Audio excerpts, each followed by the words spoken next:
Welcome back, all you Fabricants and Fleshbags, to the super, not funny show reviews. And this week we are reviewing The Legend of Vox Machina episodes, was it 7, 8, and 9? And they're entitled The Fey Realm, Echo Tree, and A Test of Pride. It's all coming to you from Amazon Prime Video. So, what did we think about it? And should you be watching? Before we get into the review, get down there and hit like on this video. Lottie, we're getting close to the end of the season. We're in the third quarter, so to speak, of this game. And man, they are stepping it up. We got the Fey Realm, Echo Tree, and a Test of Pride. And it's all in the aftermath of Keyleth's interrupted spell. You know, she failed her DC on the spell. And so half of Vox Machina is gone to the Fey Realm, and half has been teleported, back to Tal'Dorei. And in the process, they're kind of split up and have to do their own thing. The crew in the Fey Realm, they've got to go for this vestige, and you got Scanlan, Grog, and Pike having to deal with their injuries and everything like that. And also the fact that there's a cursed blade. It's kind of messed up. A bunch of stuff goes on in that seventh episode. Episode 8 is sort of dealing with, in the Fey Realm, getting that vestige, the legendary bow, and getting Grog healed up and kind of going for the other vestige, which we know are the gauntlets. And then A Test of Pride is all about the crew in Tal'Dorei with Scanlan, Pike, and Grog going up against the marauding band that Grog used to be a part of, and it's pretty dope all the way around. So, just like straight up, like I think they're doing a great job on this show. But let's talk about these episodes in particular. So, Lottie, what do you think about that 7th episode, The Fey Realm? Oh man, yeah, that was. Listen, it's cool. Like, here's the thing about Vox Machina, that I felt that even in the original season, as good as the original season was, we were still lacking some of the like super far out like D&D feelings, where it seemed like they were only going to like neighboring stuff. You know what I mean? Like, because it's like there was Tal'Dorei, and of course they went to The Whitestone, Whitestone, yeah, yep. which just felt like they didn't go far. But it seems like this is the first time it's like they're actually going, like they're traveling the world and now going to a completely new realm, the Fey realm. And as a person who's played D&D, I've never played a version of D&D where they went to the Fey realm, but that is how I would imagine it Mm-hmm. look like something As they psychedelic. You said, know what I mean? an acid trip, and it's because the Fey Realm is a realm of chaos. So Yeah. so of course all sorts of unexpected, weird things that don't work as you expect is going to happen, and like things that look nice or horrible, and things that look horrible actually may be totally harmless. It was beautifully executed, I thought. Especially I didn't expect, but we find out that the elves, their main city, they teleported in the aftermath of the invasion of the Chroma Conclave, and so they're kind of hmm there, you know, biding their times, gathering their resources, getting ready to come back to Tal'Dorei so that they can do something about hmm the dragons. So it's not like everyone just turned tail and run, or just like not my problem. There are people dealing with it. Um, but Vax and Vex, they don't get the warm welcome that you would expect from their father, right? Yeah. What a dick! Yeah. Yeah. He's a huge dick. But to be fair, he's also completely in line with the way elves kind of are. Yeah, You they're know, assholes. he's a huge douche, and we kind of saw that in the flashbacks in earlier episodes. But we get to meet the man himself, and what a douche. But they have a Vax and Vex. They have an adorable little half sister, and their stepmom seems to be okay. It's just this guy. This guy sucks. Yeah, it's even like to the point where the sisters, like the stepmom is like, wow. Yeah, it's kind of messed up, and it he's just like he thinks they suck, and we don't really know why. But Percy gets some points for kind of standing up for Vex, because he wants some of that. He wants some of that thing. Oh but he yeah. but and there was I'd like also that I forget the name of the little fey creature that Gamaliel or something like that. He's hilarious. He's basically the Cheshire Cat, more or less, but he's also like the Mad Hatter and the Cheshire Cat rolled into one, and he's just like, oh, this is fun. I guess I'll stick around and help you, maybe. And I really enjoyed all of that. And as far as the part with with the other half of the party, it's kind of not really their story, but just seeing that Grog makes a decision about that cursed blade that really screws him up.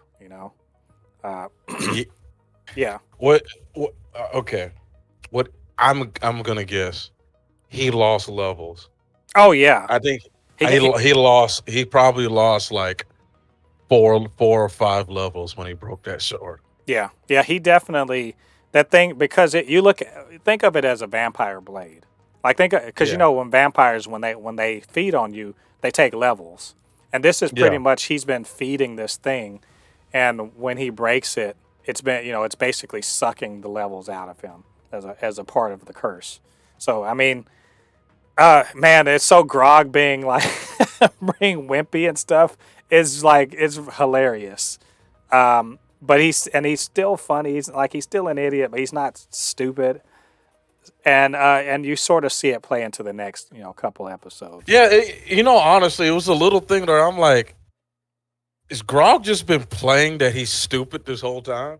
Like, No, you could he's tell, dumb. like, No, no, he's dumb. he's got a He's 7 dumb. intelligence. Yeah. He's dumb, but he's not dumb. Where it's like you could I tell it's an act. I think he probably has a higher wisdom than he has an intelligence. Like Yeah, on his character sheet, his wisdom's better. He's probably got an 8 or 9 wisdom, so he's not an idiot. He's just stupid. He's stupid, but he's not ignorant. I guess is the way to go. But seeing him, and also we get Henry Winkler comes in as Pike's grandfather, which I thought was awesome. I recognized his voice immediately. I was like, well, that's great. It was really cool. But that plays actually into the next episode, Echo Tree. We actually get to see the background, the backstory, if you will, between why Pike and Grog hang out. You would never expect a cleric and a barbarian to be rolling tight, but they do. And we find out why, and in fact that Pike has been rolling with him for a long time, like since she was little, and that's why they're so tight. And we also see exactly why it has to do with like rescuing a certain like her granddad and everything like that. And Grog's like, oh, I'm a terrible person, but like, is he though? Is he a bad guy? Like, yeah, yes, he's a murderer, sure, but is he a bad guy though? Like, really? I thought I love that backstory, honestly. yeah. Like, yeah, yeah, it was cool to see the backstory, especially like you said, Grog, to see that he came from a ruthless, like almost overlord He's a type. barbarian. Yeah, he's a barbarian. He comes from a ruthless band of, like you said, they don't, and for them to be called the herd, you know what I mean? They're Mm-hmm. not called like the clan. He calls himself the herd. Basically, the man looks at the people who are part of his group as animals. That's what he looks at them Right. as, and it's interesting to see that Grog at one point finally decided to make a decision that definitely affects, and you can see, like you said, I was just hinting earlier, he's not as stupid as he plays himself out to be. It's an act to basically help him cope with what he did when he was younger. Yeah. He didn't know any better, but still he knows better now. And Yeah. now we know why, like I said, why he and Pike are so tight, but also why she totally believes in him. She is the thing that reminds him that he's not what he used to be, you know? And so actually him stabbing her is maybe one of the worst things he's ever done in his mind in his life. Mm. And why he's doesn't mind having hurt himself in order to get rid of that blade that made him almost kill his best friend. So Yeah. I thought it was sweet and like really a real good like backstory for them. And it just makes me like Grog and Pike so much more. They're like my favorite. Like they're such a great duo. And also, I will give all this also. Scanlan showing that we saw hints of him being more than just like this, super horny bard guy, right? And we absolutely know he and Pike are like they're trying to make a thing happen, and I'm there for it. Yeah. Pike's like, I want to know what love is. He's doing that every time he sees Pike. So I'm down. I'm totally down with that.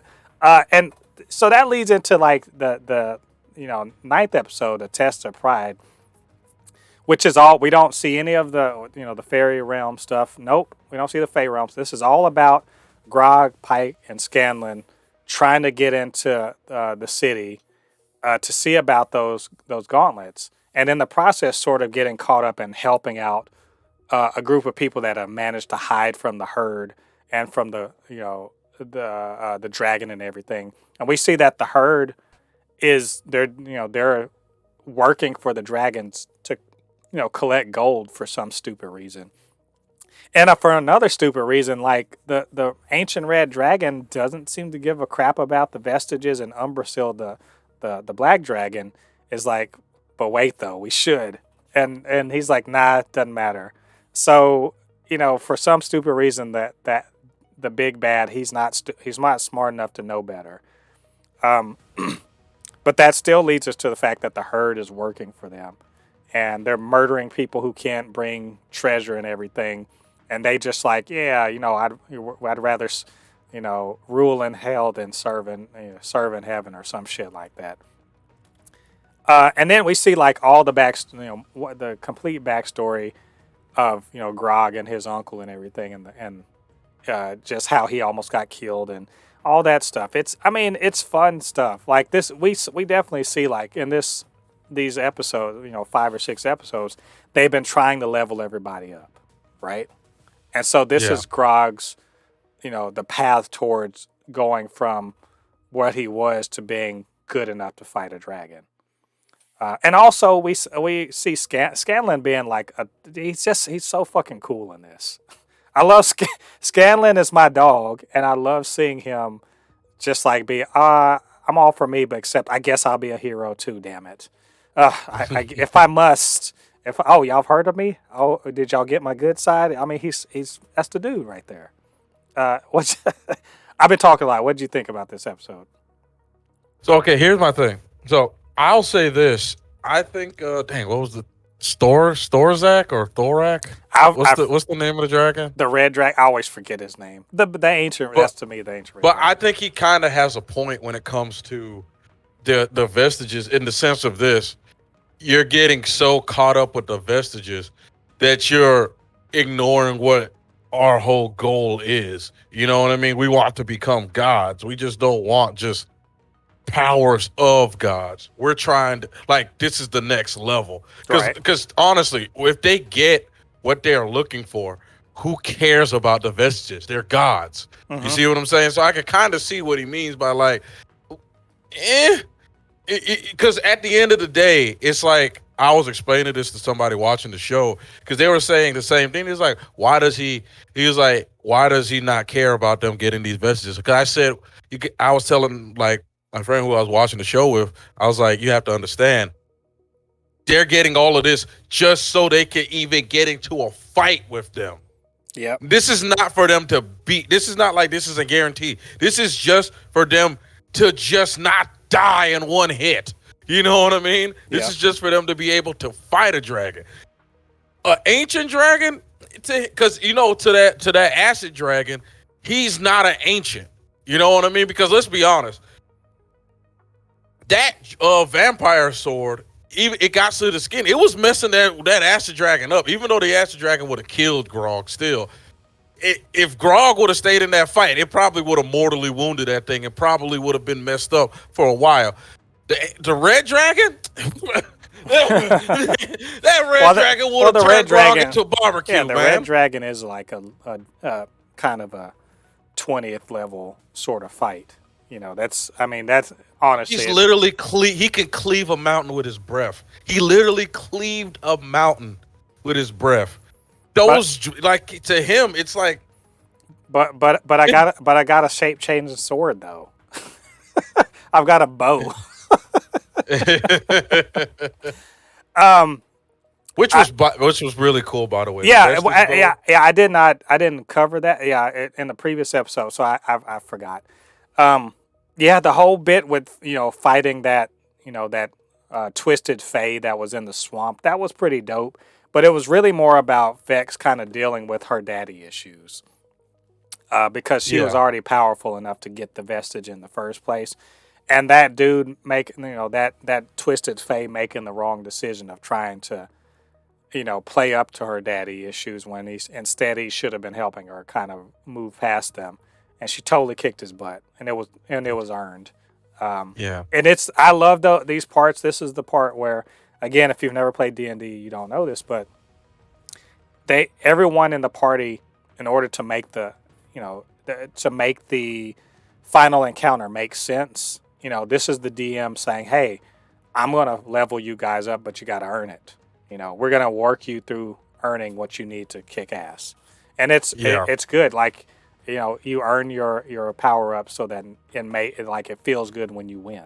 So Exactly. it was really cool. I really enjoyed that part, and I did like that at the end of the ninth episode, Grog is just like, "Nope, Mm. I gotta be." It's like it was like Craig versus Debo. He was like, "Nope, I'm gonna stand and fight." My uncle punked me before, not this time. We fight. I don't care if I've lost levels and I'm skinny and everything. I'm calling him out. And so Man, listen. let me tell you, ooh, I was hot though.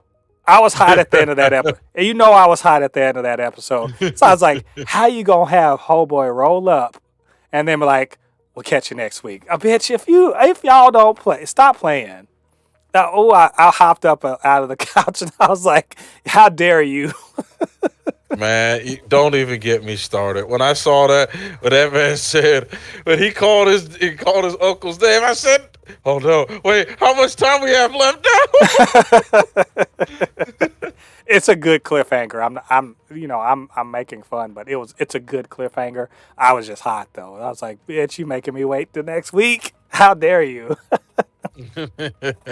I love these episodes. I really like. I know the first 3 episodes, I was kind of like, oh, this is fine.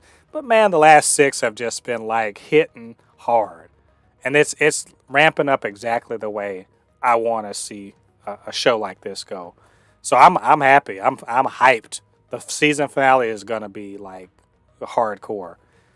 I just don't know that they actually beat the Chroma Conclave in 3 episodes.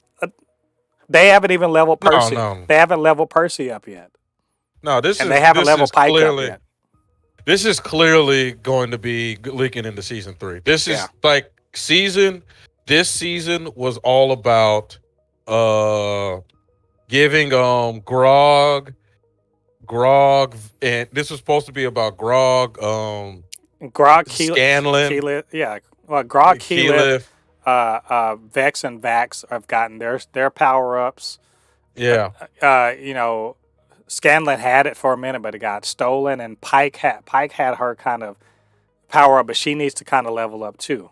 So I mean, I don't see in 3 episodes can they do it. I don't think no, so. no, no, no, no, no, no, no, no. This is we're clearly getting.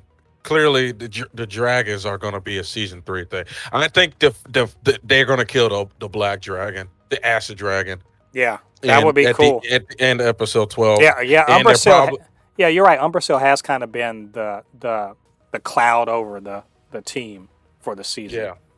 Yeah, I think that's who they're going to kill, and they'll probably kill old chick now too because she's starting to piss me off too. Yeah, get her. Whoop that trick. But anyway, we've gone on a while. I think that's all of our thoughts for this episode. These episodes. What do you guys think about them? What do you think about what we had to say? Get down to the comment section. Leave your thoughts there. And of course, you can always hit us up. supernotfunnyshow@gmail.com or at supernotfunnys1 on Twitter. And while you're down there, do us a favor, hit like on this video, subscribe, hit the notification bell. All that good stuff helps with the channel, helps more people to see these videos.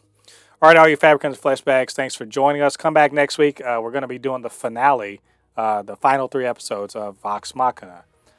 Until then, I've been Mo De Poupée, your resident fabricant and commentator extraordinaire on all things pop culture, joined by the anime expert, video game designer, and lover of all things superhero, my good friend Lottie. And we'll see you guys on the other side of the thread. Peace. Peace.